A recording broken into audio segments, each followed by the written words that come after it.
అది నిన్నకాక మొన్న కూడా కోటి అనౌన్స్ చేశారు, అది కూడా ఇచ్చింది లేనిది కూడా మనకు తెలియదు. కాబట్టి వాళ్ళు అంతే, ఎక్కువ రూపాయి కూడా ఇచ్చినోడు కాదు. ఇచ్చన్న ఏదన్నా సహాయం చేసన్నా సరే, నిన్న కూడా అనిత గారు అన్నారు, ఒక పులిహార ప్యాకెట్ కూడా ఏమలేనోడు నువ్వు, జగన్మోహన్ రెడ్డి గారిని అన్నారు, నువ్వు ఒక పులిహార ప్యాకెట్ కూడా పంచలేకపోయావు.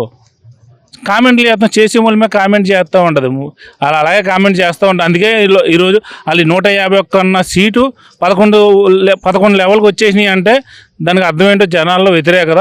ఇప్పుడు కూడా 11 కూడా లేకుండా 1, 2 మిగులుతుంది అంతే.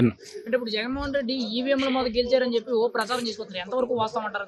అది కరెక్ట్ కాదు కదా. అది కరెక్ట్ అయితే మనం ఆయన కూడా 2019లోని ఈవీఎం బట్టి గెలిచారని చాలా మంది కూడా అన్నారు. అయినా మా నాయకుడు నువ్వు ఈవీఎం బట్టి గెలిచామని అనలేదే. మేము మాకు ఒక సీట్ వచ్చినా సరే మేము నిలబడతా కూడా ఎదురు తీసుకెళ్తా, పార్టీని ఎదురు తీసుకెళ్తా, సేవా కార్యక్రమాల్లో కానీ పార్టీ కార్యక్రమాలకు 10 మందికి కూడా సాయం చేసుకుంటూ మేము ఎదిగాం. కనుక ఈరోజు మేము 21 సీటు ఎమ్మెల్యే 2 ఎంపీల్లో కూడా గెలిచి మా సత్తా చాటాం అంతే తప్ప ఓడితే ఒకటి గెలిస్తే ఒకటి వాళ్ళకి 4 మడతెట్టేసినట్టు మేము పెట్టాం. వాళ్ళు 151 వచ్చినా మేము అనమాటంలా, ఆయన కష్టపడే జనాలు ఒక అవకాశం ఇచ్చారు అన్నావు తప్ప పవన్ కళ్యాణ్ గారు నువ్వు ఈవీఎం వల్ల గెలిచావని కూడా ఆయన అనలేదు. దీనికి ఆయనకి అదే తేడా, ప్రజలు చూస్తూనే ఉన్నారు.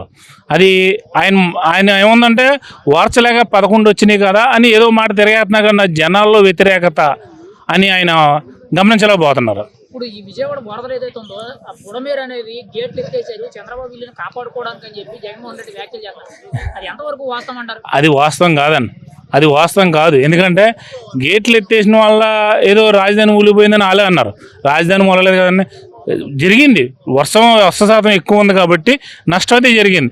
నష్టానికి వాళ్ళు సాల్వ్ చేసే తప్ప గేట్లు ఎత్తేసేంత అవకాశం ఆయన, ఎందుకంటే గేట్లు ఎత్తేసి ఏం సాధించారు వాళ్ళు? అధికార పార్టీలు ఉంటే కూడా గేట్లు ఎత్తాల్సిన పనే ఉంది.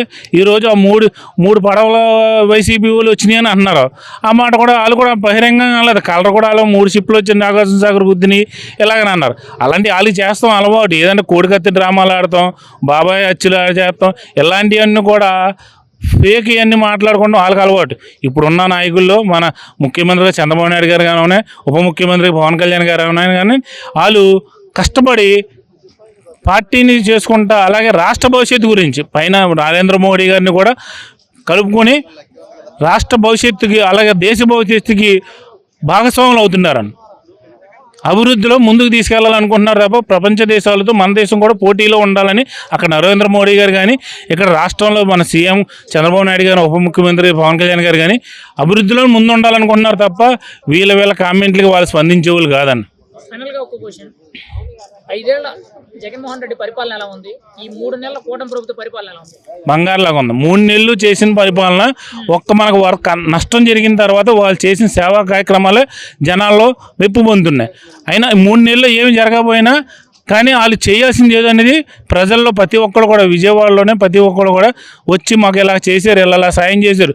ప్రతి ఒక్కరు కూడా ప్రతి గ్రామాల నుంచి ఇవాళ ఫుడ్ డొనేట్ చేసినా, డబ్బులు డొనేట్ చేసినా, ఆఖరి చిన్నపిల్లలు కూడా డొనేషన్ చేశారంటే అంటే వీళ్ళని చూసి వాళ్ళు ఇస్తున్నారు. ఎవరిచ్చినా, మేము పులిహారలు ఇచ్చినా, ఎవరైనా డబ్బులు ఇచ్చినా, ఎవరు ఇచ్చినా వీళ్ళని చూసేస్తున్నారంటే కొంతమందిని చూస్తే పెట్టాలనిపిస్తుంది, కొంతమందిని చూస్తే కొట్టాలనిపిస్తుంది.